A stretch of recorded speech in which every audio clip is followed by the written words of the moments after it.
অন্যের জন্য শুভ কামনা করলে এটা ফিরে নিজের দিকে আসে, এটা খেয়াল রাখেন। এটা একটা লাইফ হ্যাকস শেয়ার করতেছি, আজীবন কাজে লাগবে। অন্যের জন্য যেটাই ভালো কামনা করবেন এটা ঘুরে আপনার দিকে আসবে।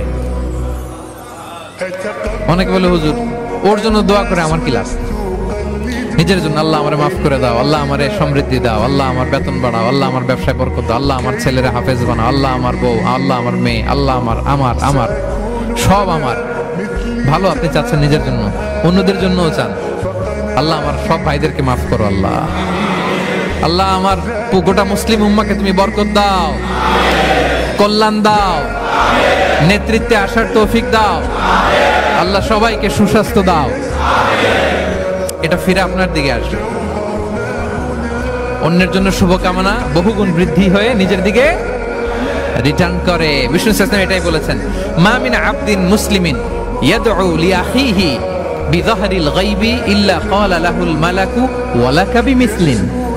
কেউ যদি তার ভাইয়ের অনুপস্থিতি তার ভাইয়ের জন্য দোয়া করে, ফেরেশতারা ওই দোয়াটা তার জন্য আগে আগে করে।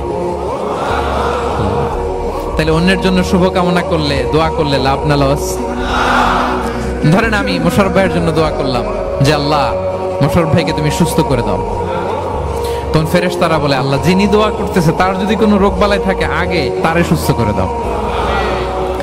ধরেন আমি বেলায়েত ভাইয়ের জন্য দোয়া করতেছি, আল্লাহ বেলায়েত ভাইয়ের এই সমস্যা আল্লাহ তুমি দূর করে দাও, ফেরেশতারা বলবে আল্লাহ যিনি দোয়া করতেছে তার যদি এই সমস্যা থাকে আগে তারে এটা দূর করে দাও। ধরেন আমি দোয়া করলাম আল্লাহ আমার এই ভাই, আল্লাহ সে গরিব, তার অর্থের বড্ড অভাব, দারিদ্রতা, আল্লাহ তুমি আমার ভাইয়ের দারিদ্রতা দূর করো। ফেরেশতারা